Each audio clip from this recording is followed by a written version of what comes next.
for me, much of this week's movie is encapsulated in the very first line. If we go to the movies tonight, we could forget about all that junk. Right? And isn't that what Cecilia in many ways was trying to do?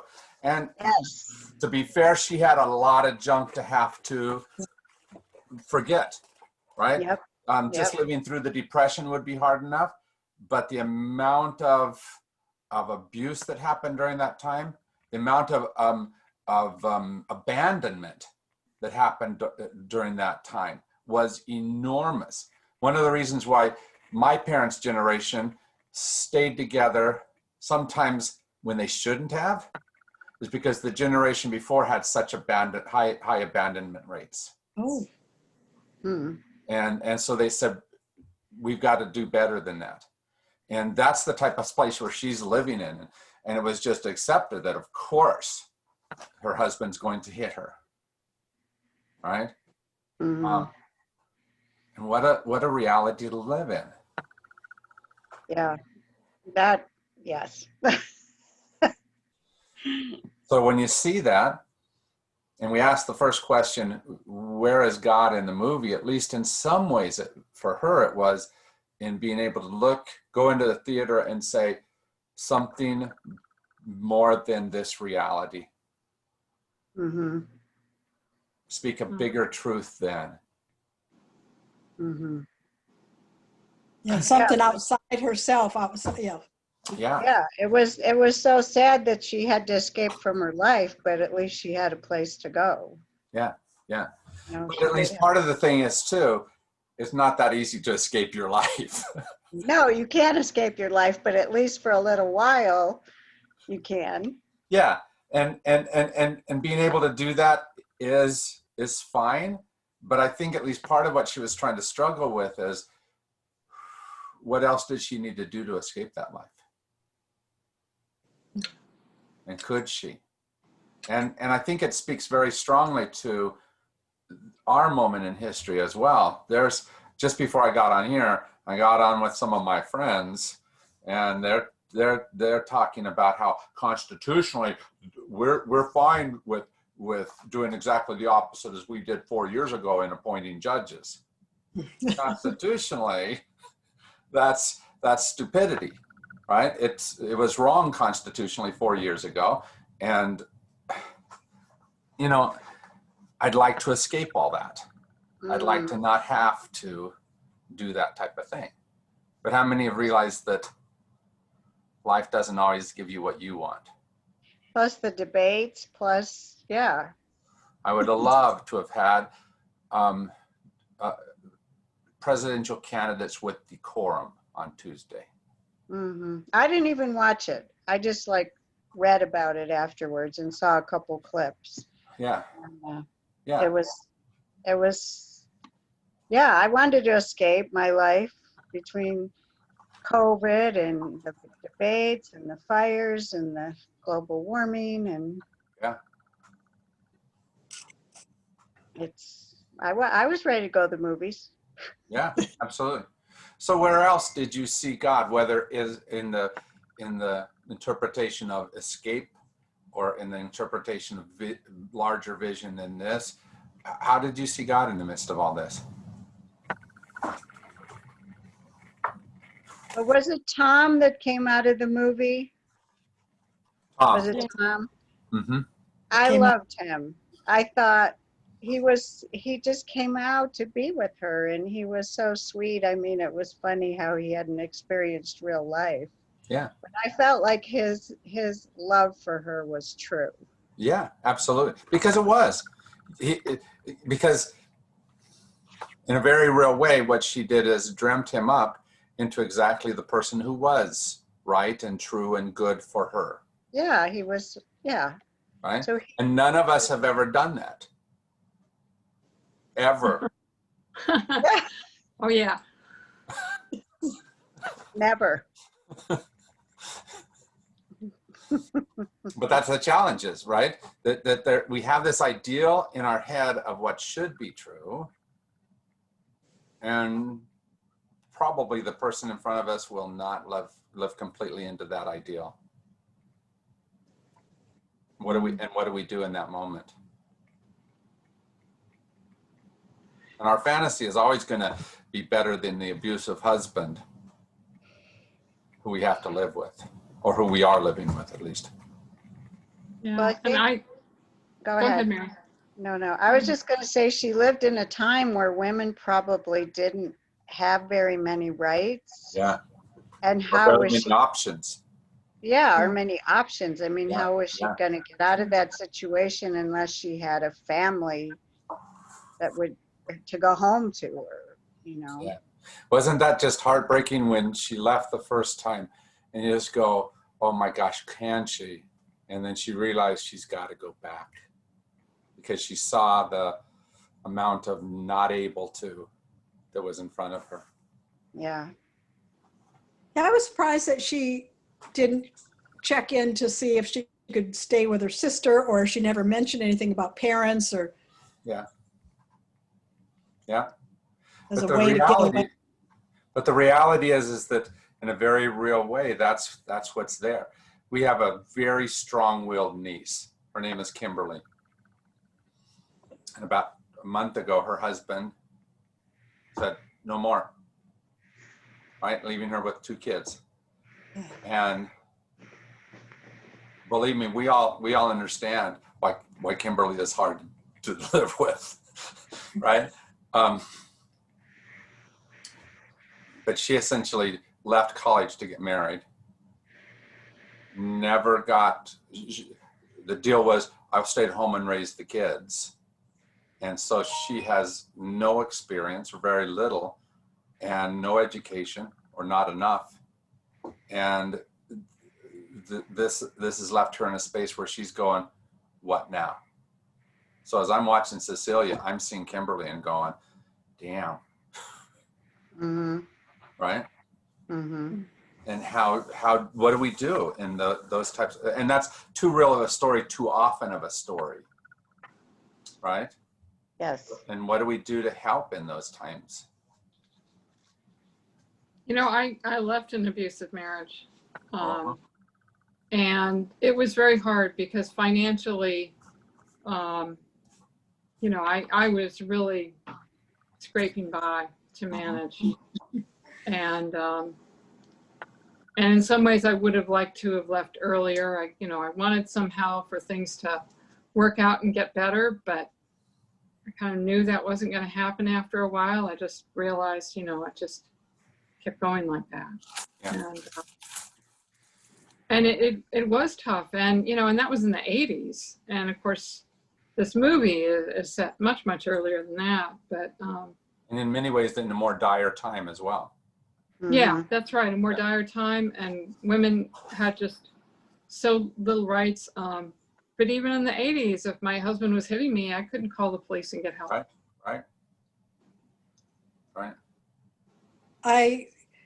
The relationship, the marriage I was in, I saw, because when we first got married, we lived with my brother-in-law and sister-in-law, and I saw such abuse. I mean, if they were not beating on each other, they were loving on each other. But I saw a lot of beating on each other and beating on the kids. And I told my spouse early in the marriage, you touched me one time, you hit me one time, and I am out of here. Yeah. I'm out. And he never hit me. I still got out, X number of years later, but for other reasons. But Mm-hmm. Well, and the hard part about any breakup is both parties are going to feel less than secure leaving it, because you can't just cut the bed in half and say each of us get 50%, because that way each of you gets 0%, right? But so often the woman becomes way short in that division of, right? Especially because for such a long time, we're getting better now, but for such a long time we did such a poor job respecting what the feminine was bringing to that marriage, and only counted it in he makes so much money, and so. Mm-hmm. Yeah, luckily my husband didn't make much money either. Yeah. And we had almost nothing to divide. So Yeah. there wasn't a lot to fight about. Right. We were pretty young. So Yeah. It's tough, isn't it, though? There's no simple divorce that I know of. Mm-mm. I've just went through a divorce, and I know. And I'm still haven't got my retirement money, but it's in progress. Yeah. It's not because of my husband, it's just because of the whole process. So there's a certain amount of where we're all supposed to understand why she would, instead of going through that chaos, stay Yes. in the present. Unlikable space, but at least there's something secure about it, known about it. I don't know what the right word is, but there's something that says this that I know is worth something instead of that which is uncertain. Or being out on the streets. It's better than being out on the streets, Yeah. yeah. which seemed like what was her option. And like we said, we're all wishing, like, doesn't she have, I was thinking that too. Can't she call a sister? Doesn't she have anybody to call, you know? Well, she worked with her sister, you know? Oh, that's right. She worked Yeah. with her sister. Yeah, that's right. Yeah, I did think that. Why didn't she go to her? But the question is, what do we do? Because we can't always be the sister in that situation. What do we do to make sure there are safety nets in those kinds of situations? And at least here in Tucson, we have a couple of those, like Sister Jose's house. Anyone know about Sister Jose? Mm-hmm. It's a space specifically for folks that are in this type of a situation. And I think we do well to support that type of organization, so that in those cases, there's a way to be able to escape, Mm-hmm. right? Or there's a place for moms and kids. Yes. I can't think of it, but And we either. will. We will. Is it Casa Maria? Casa Maria. Yeah. Yeah, Casa Maria. Yeah, And we right. probably didn't have those kind of things years ago. No, Yeah. I think, well, Sister Jose is probably within the last 5 years that it's come online. So, and the hard part is that because of confidentiality things, they sometimes don't advertise. I mean, these kind of shelters don't advertise as easily or as well because they don't want to bring as much attention to themselves. But it means that we have to, word of mouth, set up a lot of spaces that way. And we have to somehow be in the lives of people so that when something happens, we're able to whisper that into their ear. Yeah. So that they have a place to run to. Well, it is also not really put out there a whole lot. Again, you say safety so that the person that they're getting away from doesn't know that that is a, something as an option out there, and they go hunting. Absolutely right. Because it doesn't take much imagination, for example, in this film, to see that Woody might go hunting, right? Oh, yeah. Cecilia's husband. Yes. Doesn't take much imagination. No. Mm-mm.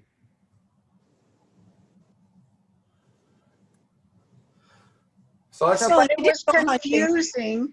It was very confusing at times with, like, it got really surreal with the guy who was playing him. Gil. Yeah. Gil, the actor, versus Tom, the character. And that if they could get him back in the movie and shut off the movie, he was gone. Yeah.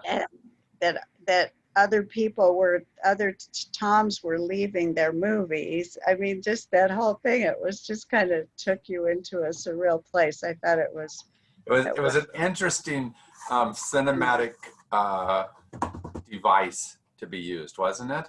Yeah. Suddenly yeah. you're seeing the same man, but different man all at once. Yeah. Mhm. And at the same time, you're kind of dealing with the whole issue of fantasy and reality, right? Kind of what we talked about before, because we all build up a fantasy around each other, right? Like I don't know all about each one of you, but I have my stories in my head about who I think you are. Mhm. Right? And do I ever check that? Do we allow ourselves to step closer so that we get to know each other better that way? And once I get to know the true you, do I throw away my fantasy you? Because my fantasy you may be more romantic, more beautiful, more something. Better. Better. Yeah, whatever it happens to be. Yeah, a lot of times it is. Yeah, and are we courageous enough to throw away that fantasy that's not true? Mhm. The tough part about this movie, though, is she was courageous enough to figure out that Tom was a fantasy. She chose Gil, and then what did Gil immediately do? He abandoned her. Yeah, essentially left her at the altar and flew off in his plane. Right? Yes. They weren't actually at the altar, but she thought, "Here's my escape." Yeah, she was leaving to go with him. Yeah. And reality hurts Mhm. us on a too regular basis. But also the answer isn't in a man. The answer It is needs to be in herself. Yeah. And I'm not certain that she finally learned that or not.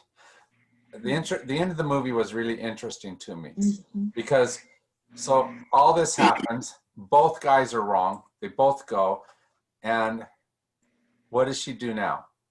She goes back to the movie theater. Mhm. Doesn't go home to the third man that's wrong. She goes there, and to watch her face in that last scene as she relaxes into this new fantasy. Mhm. Or was it just a fantasy? Was it the launching into her new life? Does she never go home again? I don't know. It doesn't really answer that question. But she did end up with a smile, a little bit of a did. smile on her face. Right? So there was hope. She discovered something. Maybe she discovered that even if she has to go home to her husband, if that's the best she's going to have, there's still a space where she can be more than just that. Mhm. Maybe it's just that simple. When Kimberly was young, her and her stepfather did not get along. And our word in Kimberly's life was, if you're going to run away, you have a place to run away to. And I don't know that it did, but I like to believe that at least gave her strength to be able to keep going through her teenage years, because those were angry years for her, and we thought she was either going to run away or kill somebody. And luckily, she didn't do either. At least part of what we have to do in some people's lives is just be that person who is there saying, "It's all right, you're not alone in this." Mhm. Right? Mhm. I think that means a lot when you offer somebody a place to stay if they really need to stay there. Yeah. I think it means a lot.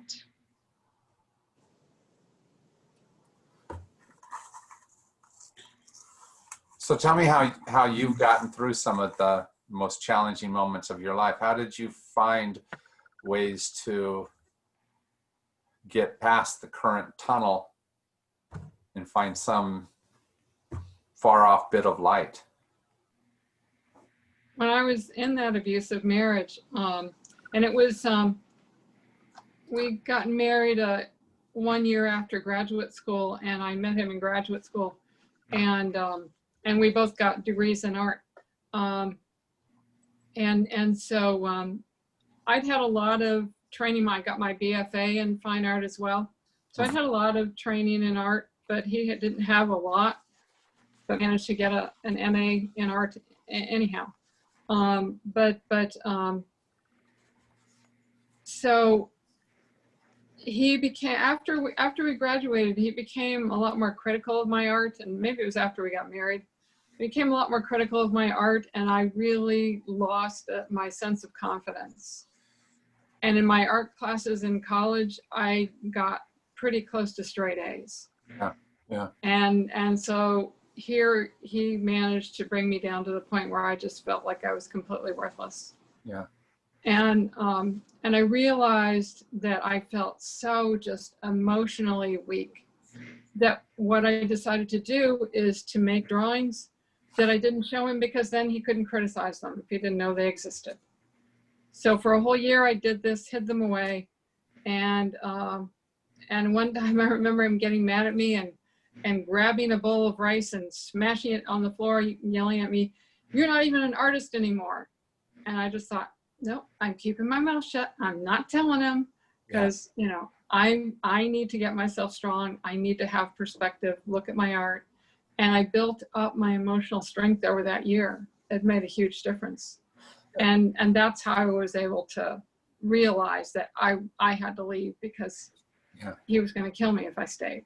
And that, you know, even if he wasn't like intentionally going to kill me, he was just going to get so mad at some point he was going to lose it. And well, and Sarah, even if he didn't physically kill you, the emotional killing that you just described would have done in many ways more permanent damage than a knife in the heart. Yeah. You know? Yes. Mm-hmm. Yeah. And, Yeah. But isn't that the tough part about broken relationships, is what damage we do to each other in the midst of them? Mm-hmm. Mm-hmm. I'll have to ask my former spouse if he felt there was damage by, because I'm the, you know, I left, but he's the one that filed for divorce, you know, a couple of years later. But I've never really thought that my leading him really was an adjustment for him, other than somebody to do his laundry and cooking and dishes. And, you know, he had always find another woman to fill those shoes, whether I was there or not. Yeah. But it's always, I mean, every marriage, you can't describe any marriage or any breakup by any other marriage or breakup. They all have their own definitions. You know, the limits that they go to, the ways they move are completely different. We always try to, and sometimes people are mature enough to figure out when it's time to leave before they start doing damage. Dr. Phil likes to say you have to do the work to leave the marriage, and that's a mature leaving, so that you leave without all the unresolved issues that you're going to have to do sooner or later, but you do it before you leave, so that you make sure that you've left well. Mm-hmm. And that's hard to do, because if you're in the middle of anger, or you're running from someone else's anger, either way, it's tough to do that hard work. And in my experience, there's a certain amount I can do inside the relationship, but then I'd have to get out of it and have some chance to heal and be able to get perspective. And then I'm more able to see clearly the signals that I wasn't picking up on, or where other things where I went wrong and how I got there. Yeah, and especially in the middle of the relationship. In my breakup with Barbara, I knew all the things she was doing wrong, so it was really easy for me to leave. The question is do you realize when it is that it's you as well as her, right? You and the other person have each some responsibility in the midst of it all. And one of my favorite stories about Joni, my wife, is when she stopped in the middle of an argument where we were having, and she said, "You know what? I think your ex-wife is arguing with my ex-husband." And I thought about that, and it was because I still was reacting to Joni the way Barbara had taught me to react, and the things that I thought that I had escaped from because I left. And I had to change my behavior to not see that as how to react. That the woman in front of me was not the woman behind me, so to speak. Mm-hmm. Mm-hmm. And all that learning is at least part of what's here. She has to say, how do I move in the best me going forward? So I love that, again, I love that she chose Gil, the real person, not the fantasy person. It just sucks that Gil was still not the right person, Right. right? Mm-hmm.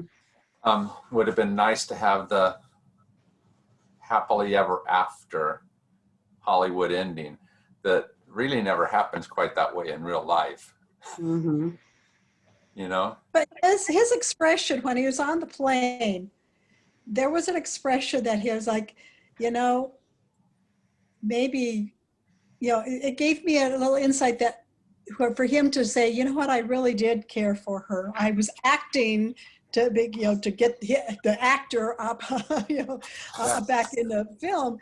But I got the impression that, you know, maybe I really cared for this person. So there was a possibility down the road. Who knows that, you know, I that think they he got really back did care together. for her. The question was not whether he cared for her, it's whether he would Loved let her. go of what he cared about more, Yeah.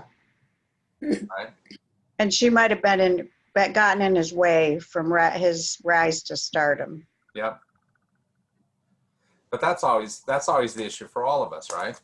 Is what is it that even if I know a right way, am I able to let go of whatever is getting me from that right way? Right? Like what Judy describes theory is, can you do the work to be able to leave well?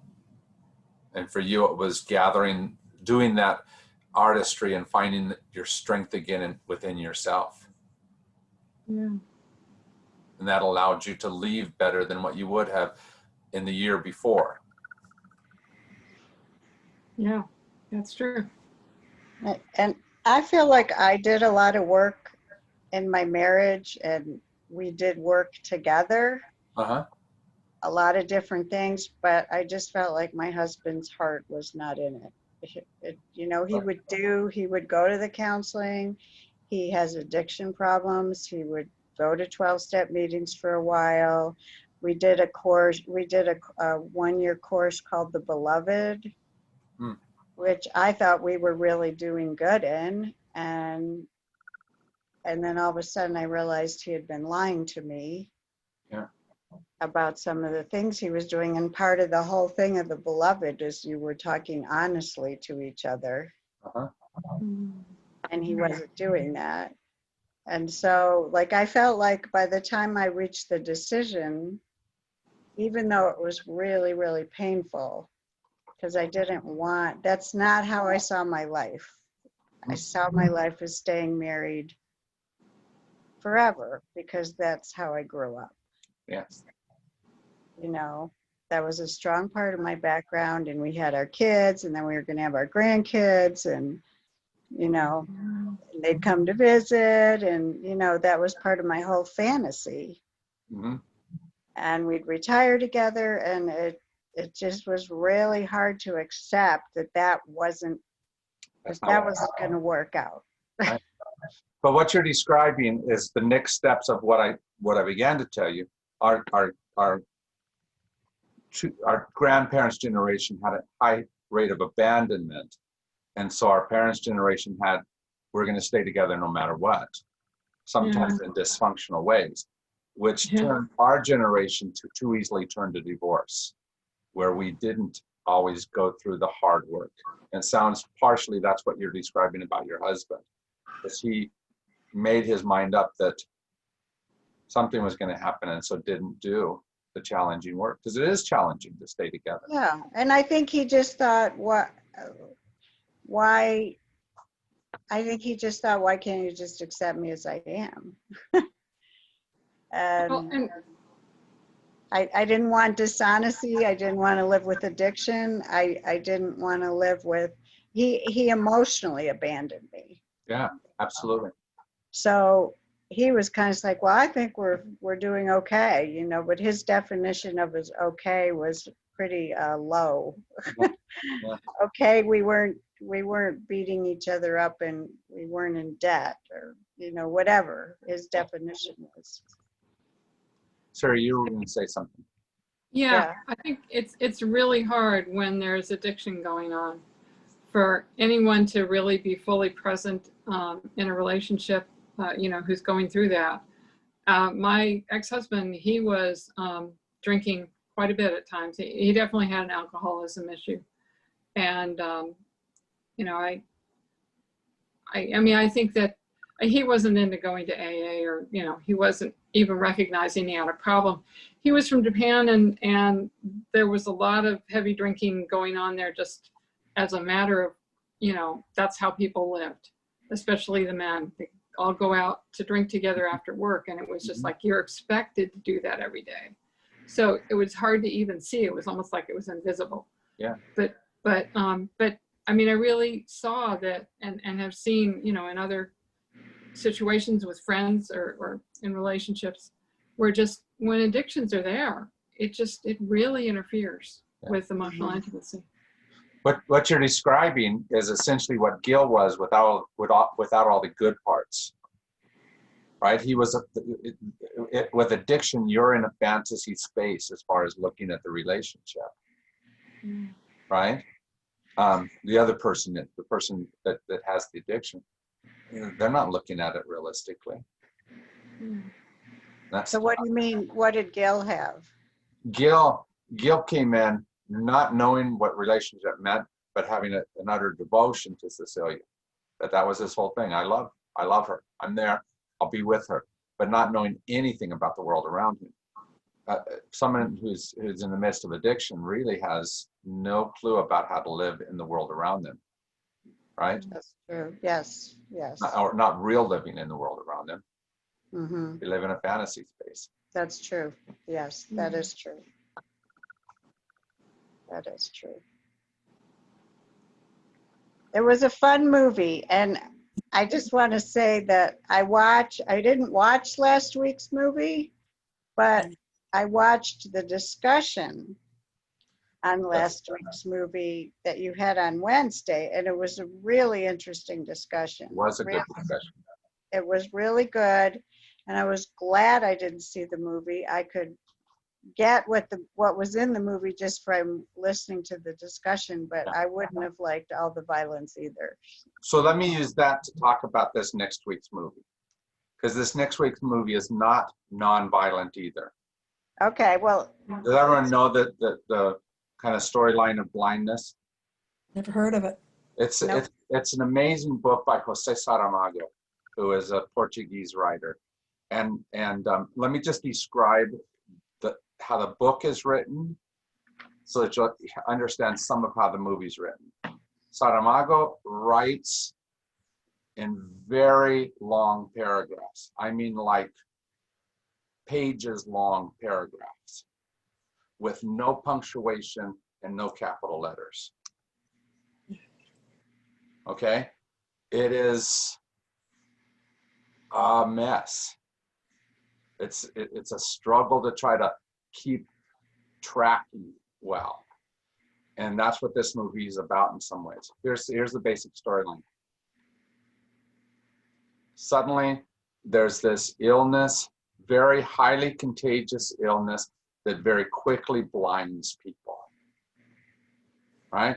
And so society chooses to take the blind people, toss them into an empty building, and build up walls around that building and occasionally toss in food. Mm-hmm. But essentially, they don't want to go near because it's so contagious. Mm-hmm. And it's about a woman, played by Julianne Moore, who does not have the illness, but her husband does, and she chooses to go into that building with her husband. Wow. To be in that space of everyone else is blind, and to be eyes for him in the midst of it.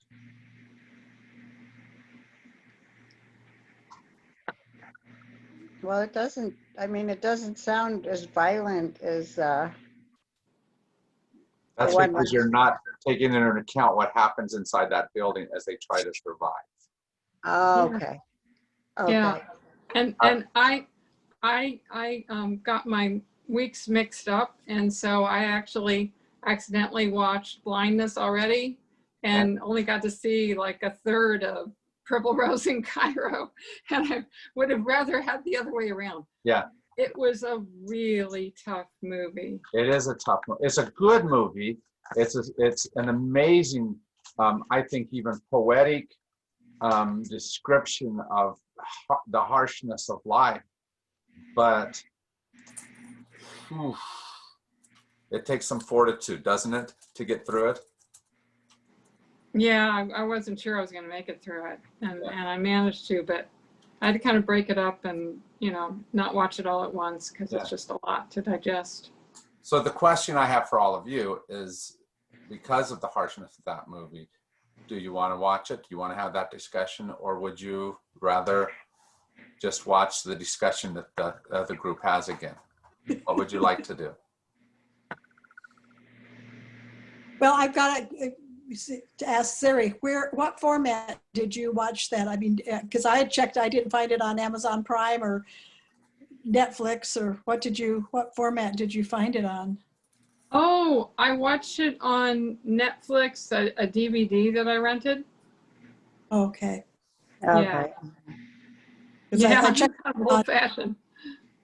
I checked to say I didn't find it on Netflix to watch it on Netflix, non-DVD, or Amazon Prime. Yeah, those So- are the two I have too. Do you have copies of that, Jim? I do have a copy. Someone's got it right now, but I have a copy of it. And when they bring it back, it will be here.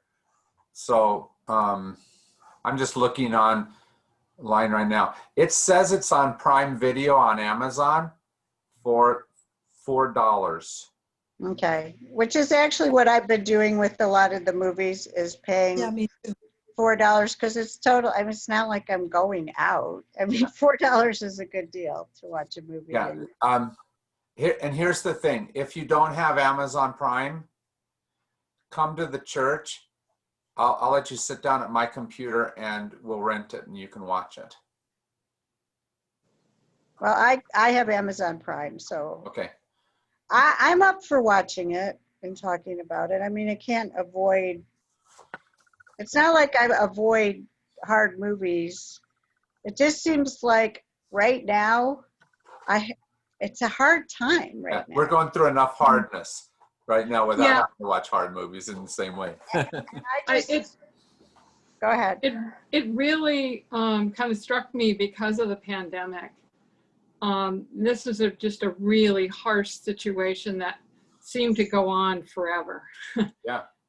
And so it felt like, well, technically, I mean, it's blindness instead of COVID, but other than that, it just felt like, yeah, this is probably a lot like how New York City was when COVID broke out there. When it first started, because there was just, so much to deal with and so many people in one city, it just, of course, had to have been chaos and really tough. So, yeah. All right. So we'll plan on watching and talking about it next week. Back to Tom and Gil and Cecilia. All right. What do we do in those situations when we find ourselves liking the fantasy and having to figure out how to choose the hard reality? That we realize that the fantasy is only that. What do you do? Well, it seemed like she made a good choice, except for he didn't follow through. Well, that's because in some ways, Mary, Gil was just as much of a fantasy as what Tom was. She just didn't know it. He was a reality fantasy, a real person, but not quite who she saw. She saw the guy who she thought was going to love her. He saw the woman that he had to manipulate to get his what he needed. And Tom had true, absolute love of her. And I mean, his heart was broken when she chose the real person rather than the imaginary. Yeah, absolutely. And the hard part is she probably took some of who Tom was and projected it onto Gil as well. Yeah. And said, yeah. It's hard not to do that. oh my gosh, that's really difficult. Because I could see, like, especially, you know, people, actors and actresses, you Yeah. can like them just by the role. You think you like them because of the roles they play. Yeah, absolutely. And the hard part is that none of us can live up to the best fantasies that any of us have about what's true, right? Because we're all people, and we have to live in the much messier world of relationship. And that's true not just about our love relationships, because we always have to expand this beyond just that. Think about right now, much of our politics has to do with the stories that we're telling about whoever else, either good or bad. And nobody can live into our stories as well as what we think they ought to. Right? Either the good or the bad. So what do we do in those places? I don't know. This feels really different to me than any other election time in my life. I think it is different than any other. Can I tell you why I think it's different? And then you tell me Why? why you think it's different. I think it's because there are people, and I think the debate on Tuesday showed us some of those people. When the president said, stand by, he was saying, get ready to take action that we haven't seen in our lifetime, which means that it's very similar to what my friend Dean put on his Facebook page that says there'll be a time when good men are going to have to do bad things. And they're telling themselves stories about how they're going to have to raise in rebellion against me. Oh, they're like defending the Proud Boys. Yeah. Yeah. And so we're telling people stories. We have people telling people stories about all the enemies that are out there. You know, the demonization of the of the Democratic Party by the Republican. No, I shouldn't even say that. I don't think they're Republicans even. I think it's a fringe group over here that really doesn't like either the Republican or the Democratic Party. They're just using the Republican Party to get their way. And they're telling those kinds of stories, and we're going to have to figure out how to not believe the stories that they continue to sell to us. Well, I think one of the hardest things that's going to have to happen is not do we get our way in the election, because we've had too much of where one side or another got their way in the election. The question is do we begin telling the story about how you're still on my side even though you voted different than me for the past however many elections? Are we still one country, the United States, or are we not? Are you the enemy or I'm the enemy? well, I think it's hard to find common ground with any of the far right or far left groups or anybody that incites violence. That, you know, it's hard for me to find. I can differ with, you know, Republicans and Democrats and progressives and everything, but those like the Proud Boys, I went and read about who they are, and they're pretty radical. Here's the hard part, though, that's difficult for me, Mayor. Dean, I think, thinks I'm the far left. Far, far, far left. Wow. And in a very real way, many of the right, I think, has set themselves up in that way. that they think that the left is way off the deep end.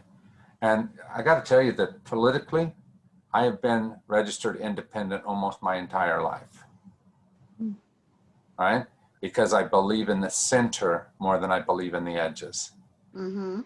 right? Mm-hmm. Because I think the center is where we open ourselves to the whole of us. Mm-hmm. And if one side wins, we all lose. And I don't mean wins an election, I mean wins the country. If we are only right or only left, we lose the country.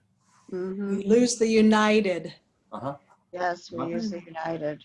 And so let me give you an example. Just before I came on here, this was the argument that we were having with Dean. And Dean's a kind of off cousin, a cousin of a cousin. So we're kind of connected familiarly. It's an argument about the appointing of a Supreme Court justice, right? Mm-hmm. Constitutionally, we did the wrong thing 4 years ago. Right. The Senate didn't need to confirm President Obama's pick, but they needed to consider it, and they didn't. They're right that today President Trump's nominee should get a hearing and should get passed. They're right constitutionally. They're wrong morally because of what they did 4 years ago. Yeah, because it's hypocritical. Yeah, it's hypocritical. And yet what they see is you're being hypocritical. The Democrats are being hypocritical because they're taking a different stance than 4 years. No, it's who gained the advantage both times. Hypocrisy is in who gains advantage and what happens there. Mm-hmm. But how do you have that conversation?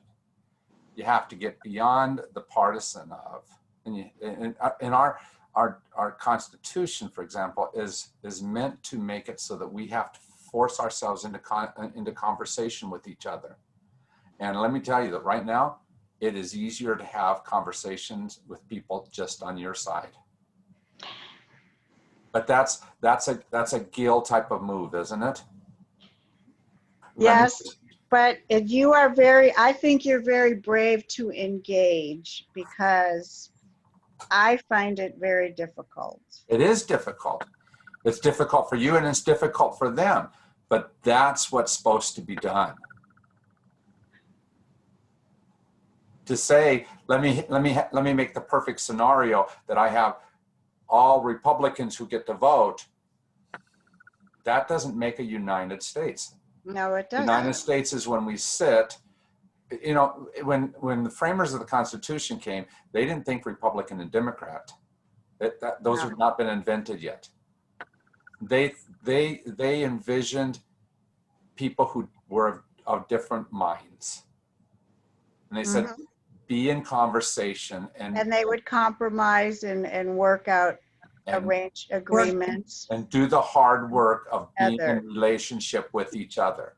And much of the current conversation is about, I only want to talk to Republicans because they're easier to talk to, or vice versa. And that is not what our United States is about. It is about putting Thomas Jefferson and Aaron Burr in the same room and sometimes fighting it out. Mm-hmm. And we've decided that we don't like that. Because that's hard work. And well, I know, but I think like the other thing that's happening, it's not just Republicans and Democrats. We have a president who's encouraging violence and who lies all the time. That's exactly right. So we're not even dealing with, I mean, I didn't like George Bush, but he looks like a saint to me right now. That's exactly right. Because he's a normal person. That's right. He at least believed in the system. Yes. I think the problem with President Trump is he wants to be a dictator. He's proven that his whole life. He wants to live in the Trump states of America because he's put his name on every single thing he ever owned. And that's what he's trying to do. But, and my biggest problem with Republicans is they're empowering an egomaniac. Yeah. Yeah. So that's why it feels different, like you can't really discuss it with people that are 100% behind Trump. But I feel, Yeah. but it's why we have to, because here's my biggest fear is not the election. It's what happens between election and inauguration. It's when those Proud Boys feel empowered to stand up with arms and try to take the country back for their president. And Yeah. you may not know a Proud Boy, but you know somebody who might fall into their side because it's easier for them politically to do that. And we each need to be with those people and say, that is not our country. we just had a guy at work that he's retired and he's been a teacher's aide for years. Uh-huh.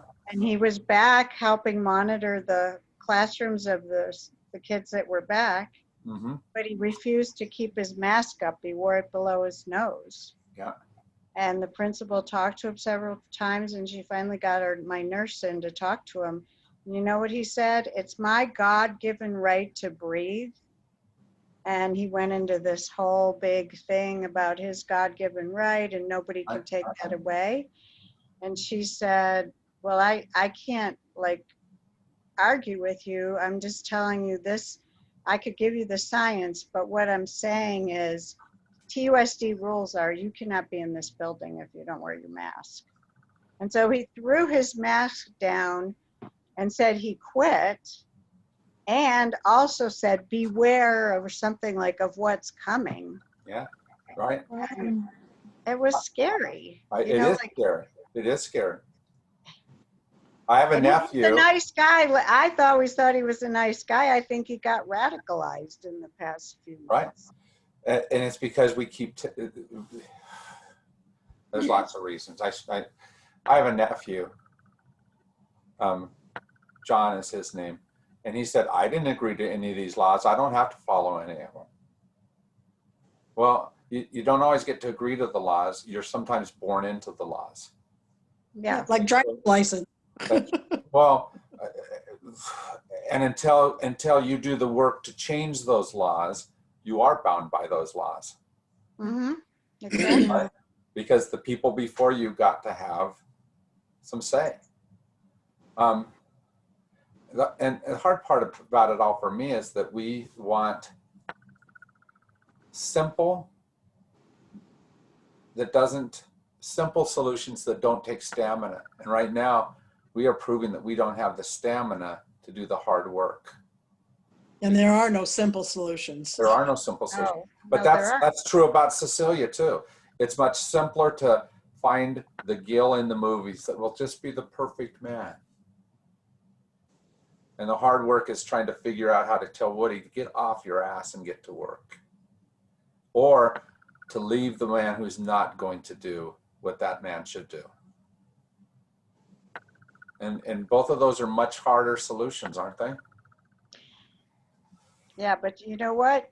Woody's not going to change. Probably not. But that's Probably where not. she has to find the strength to do the next choice. Yeah. And the choice might be to stay in that marriage and escape every once in a while, but to do the hard work of being in that marriage. Right. Even though he's not going to change. Maybe that's the best solution she can come to. I don't know. Yeah. But maybe the solution is not as limited as that, because, you know, women in when was this set? The 30s or 30s. 30s. Yeah. Women in the 30s still could be teaching school. They could work as nurses. Right. You know, there were a number, and of course she was already waiting tables, but I mean, it's very difficult, you know, to come out of that situation, although maybe in the 30s, education wasn't as expensive as now. Yeah.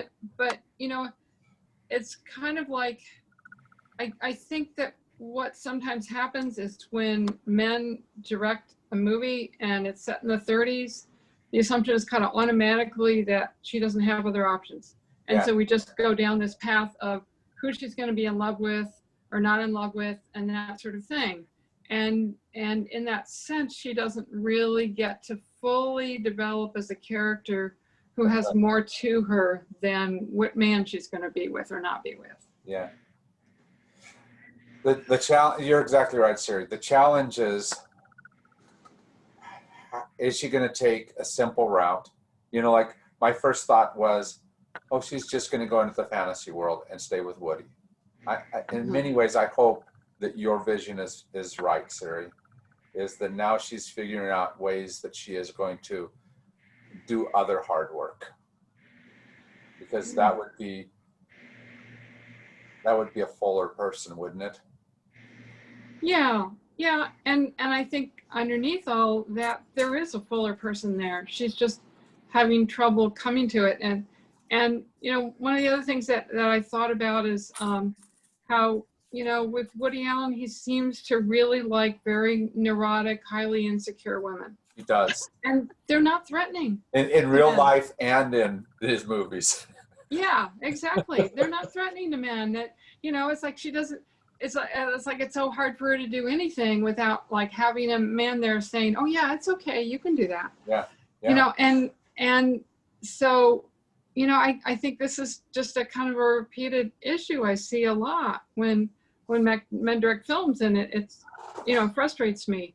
Yeah. But then, you know, when I see a you know, there's certainly other films where there's more influence of a deeper character comes out, and, you know, because we are more complex. And I mean, my mom, she got her degree in a master's in music, and I think it was the late 40s, early 50s. And then she actually even taught for a short while at the college level. You know, I mean, sure, there weren't very many women doing that. Right. But this is it. What's interesting is like, so a movie is a dream anyway. Right. And so why does the woman have to be so limited in her ability to dream? I mean, she's only dreaming about these men on the screen. Why isn't she dreaming about what she might become? She might become a really interesting author. I mean, she could become a whole variety of things, and she doesn't dream of that. But what that means, Siri, is that we have to figure out how to write more of an ending to this story. Yeah. And she goes back and just sits in the movie, right? And it doesn't really end, doesn't really solve anything at that point. Yeah. What happens when that movie's over? And that's what we have to start telling each other, because the reality is that we're all going to know women and men who are somehow in a situation where they've got to say, what now? And part of our job is to say, have you thought about this option? Have you looked down this road? Have you you know, gained this type of a vision? Because you're right that small visions are not going to solve an issue like this. Yeah, and where's like I don't see any kind of, you know, woman mentor. Like, you know, I might run across in my life and have who's an older woman, you know, who I develop a friendship with, and, you know, and I start to learn from her that maybe there's a different way.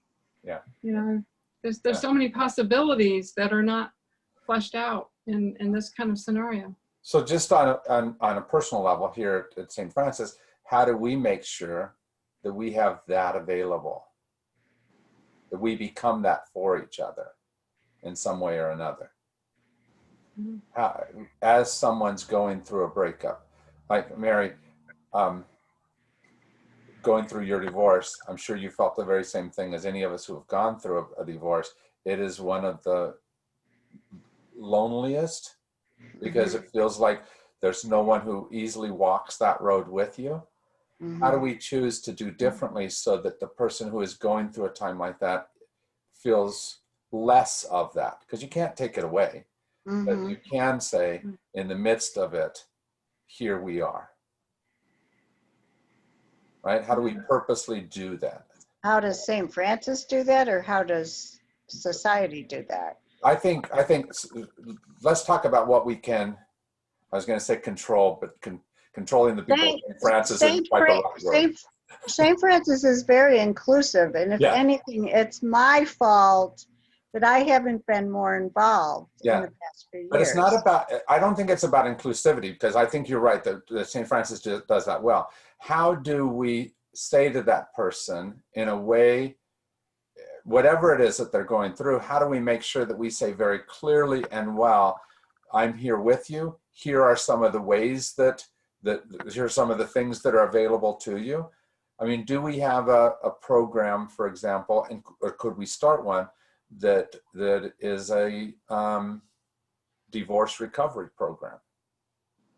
Well, didn't Frank have it? Was it Frank that Yeah, had but that's been a while, right? Yeah. That's been a while. So what kind of things like that do we need to make sure are available and widely advertised so that people know, widely advertised? Yeah.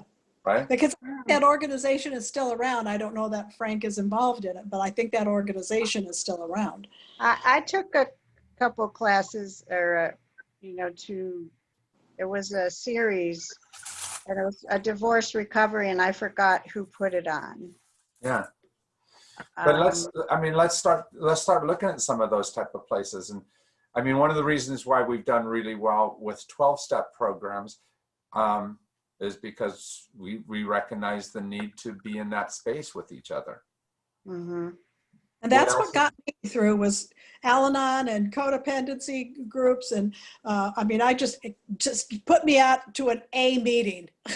I didn't care if it was what the A was in front of it. But that support and group counseling was what really helped me tremendously. So what else do we do that way? I think those are the types of questions we have to ask. So start looking and seeing what would have helped you more. What is it that you still need? How can we continue to be a presence for you? Because the hard part is that what I'd really like to do is get out my magic wand and solve it all. Mm-hmm. And that's not what we get to do with each other. Like Cecilia, it's not just everything's rosy, peachy keen, right? It's how do I be with her in a way that she sees a road towards peachy keen? Or at least a road towards. A road towards something, right? How do we help be that for each other? Because you're right. I've had a lot of friends who've been very supportive. Yeah. So I feel lucky in that way. Yeah.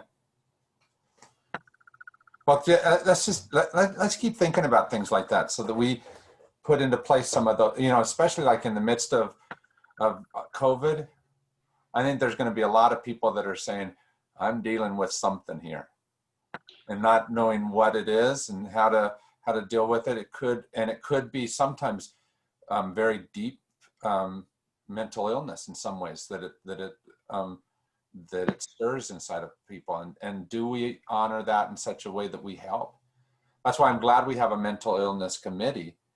Diane Wilson is heading that up, and we can have those conversations here in ways that some churches just don't have the organization yet. Mm-hmm. But let's make sure that, especially in this time, that we try to purposely set up some of those conversations. Yes, these Zoom meetings are great, I think. Yeah.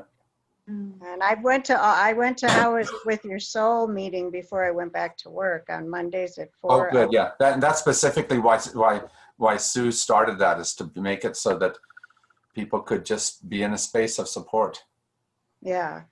I think more things like that would be nice, So let me tell you about my 2 announcements that Garnet was supposed to remind me about. Hey, I'm here to remind you. One of them is about these kinds of issues. This morning I got a call from Marv Ruther's daughter, and he passed away today. And so keep Marv and Ruth and Marv and Grace in your prayers. Marv Ruther is his name. I don't know if you know him. He used to sing in the choir, tenor. Anyway, so do that. Second of all, don't forget that I'm going to be blessing animals at 1 o'clock on Sunday. And here's what I'm going to do. I'm going to be standing right in front of the Celebration Center, and cars are going to come this way, and I'm going to be on the passenger side and bless the animals that are there. So bring all your animals, and I'll bless them all. On the other side of the car, I'm going to have a bunch of kids standing out there with these cans. Oh, right, Because I right. know you have millions of dollars that you've been collecting for the last few months. So bring all your Katie cans. Look, this is my collection over the last few months, Oh, wow. right? And I got to get it out of my room. That's worth a lot of money right now because a lot of places don't have change. Yeah. So anyway, just come on up, and if you have an animal, we'll bless the animal. If you just bring coins, we'll bless the coins that you bring. Can I bring a picture of my grandson? Because I don't have an animal right now because he's I going will through, bless your grandson. he's having heart problems right now and he's in a pediatric Absolutely. cardiac hospital. So I'm going to Grandsons bring are, a picture. yeah, grandsons are some of the best pets. Yes. Yeah. So I'm going to bring that. I don't have a pet right now. All right. Yep. Absolutely. Do that. Do that. Okay. All And right. my cans. Thank you for all the solving of issues today. You bet. Thank you. And I was going to say enjoy the movie for next week, but it's really one that you think about more than you enjoy. Mhm. Well, Right? that's okay because last week's movie was fun. This past week, this movie was fun. Yeah. Let blindness though somehow help you to see better. You know, that's kind of what it's about, is how do we not become blind and how not treat each other blind. So thank you guys. Appreciate it. All right. All right. Bye-bye. Thank you. Bye-bye. Bye-bye. Thank See you you. Sunday. All right. Take care.